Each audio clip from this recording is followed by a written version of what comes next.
नमस्कार दोस्तों, the times of Gen Z की एक और नई वीडियो में आपका स्वागत है। तो ऑटो कार इंडिया की तरफ से एक रिपोर्ट निकल के सामने आई है जिसमें ये रिपोर्ट किया गया है कि BMW ने अपनी G310 GS और G310R को बंद कर दिया है, यानी इन दोनों बाइक्स को कंपनी ने अपने ऑफिशियल वेबसाइट से हटा दिया है। तो बता दें, साल 2018 में इन दोनों बाइक्स को इंडियन मार्केट में लॉन्च किया गया था और BMW ने TVS के साथ मिलकर इन बाइक का डेवलपमेंट किया था और ये इंडियन मार्केट में कंपनी की सबसे सस्ती बाइक्स। तो अब 8 साल बाद कंपनी ने इन दोनों बाइक्स का प्रोडक्शन बंद कर दिया है। तो चलिए समझते हैं कि आखिर क्या वजह थी जिस वजह से कंपनी को इन दोनों बाइक्स का प्रोडक्शन बंद करना पड़ा। तो दरअसल 1 अप्रैल 2025 से इंडिया में सभी बाइक्स के लिए OBD 2P जो स्टैंडर्ड्स है ये लागू हो गए हैं और इस वजह से लगभग कंपनियां इस रेगुलेशन के हिसाब से अपने बाइक्स के इंजन को अपडेट कर रही हैं। वहीं BMW जो है वो G310R और G310 GS बाइक के इंजन को अपडेट नहीं कर पाई या वो अपडेट नहीं करना चाहती है क्योंकि इन दोनों बाइक्स की सेल भी इंडियन मार्केट में काफी कम है और यही वजह है कि आखिरकार कंपनी को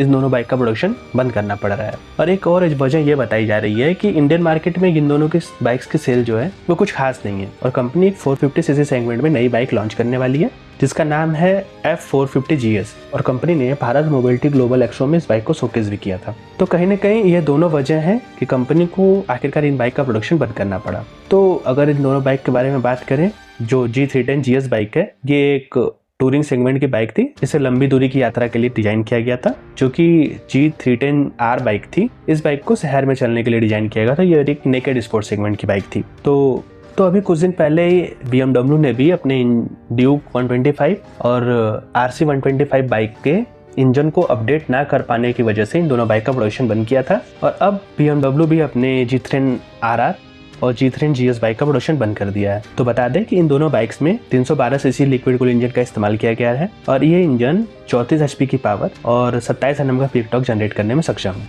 तो बता दें कि ये इंजन जो है ये भी BMW ने TVS के साथ मिलकर डिजाइन किया है और सेम यही इंजन TVS की अपाचे RR 310, RTR 310 और BMW G310RR में यूज होता है। यानी BMW यही इंजन अपने इन दोनों बाइक्स में यूज करती है और TVS इसी इंजन को अपाचे RR 310 और RTR 310 में यूज करती है।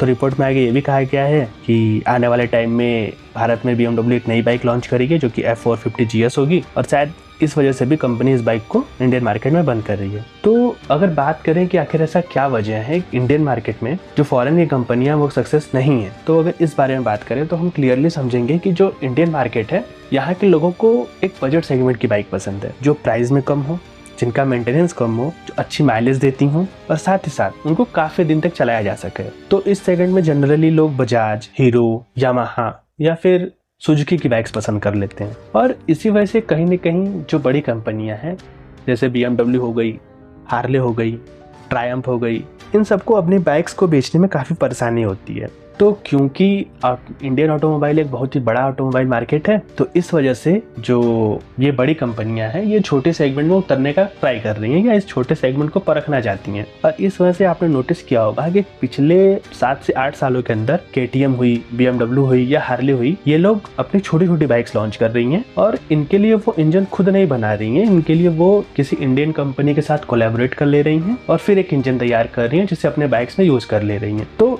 कहीं ना कहीं ये चीज़ें हमारे इंडियन कस्टमर्स को पता है और फिर लोग हीरो के बजाय, क्योंकि हीरो इंडियन मार्केट के लिए बड़ा नाम है, न कि KTM। ठीक, हाँ, KTM यूथ लोगों को काफ़ी पसंद आती है, यंग जो हमारे जनरेशन है उनको काफ़ी पसंद आती है और वो एक बड़े कस्टमर को टारगेट नहीं कर पाती और यही वजह है कि KTM हुई या BMW हुई या हार्ले हुई, तो इन जैसी कंपनियों को छोटे सेगमेंट में बाइक बेचने में काफ़ी परेशानी आती है और धीरे धीरे करके कंपनियां इस सेगमेंट से हट रही हैं क्योंकि उनको ये चीज़ क्लियर हो गया है कि वो इस सेगमेंट में बाइक नहीं बेच सकती। जैसे कि हम अगर 250cc से कम सेगमेंट की बात करें तो इस सेगमेंट में जनरली यामाहा, हीरो, TVS इन कंपनियों का राज है। वहीं अगर हम 300 से ऊपर सीसी की बात करें तो यहाँ रॉयल इनफील्ड किसी को नहीं आने देगी, यहाँ पे रॉयल इनफील्ड ही की बाइक ही सबसे ज़्यादा सेल होती हैं। तो अब स्कोप बचता है इन कंपनियों के लिए कि ये 400 या 500cc के ऊपर की बाइक की बिक्री करें। तो हो सकता है कि इस सेगमेंट में इन कंपनियों को थोड़ी जो है प्रोग्रेस देखने को मिल जाए। जैसे कि इंडियन मार्केट में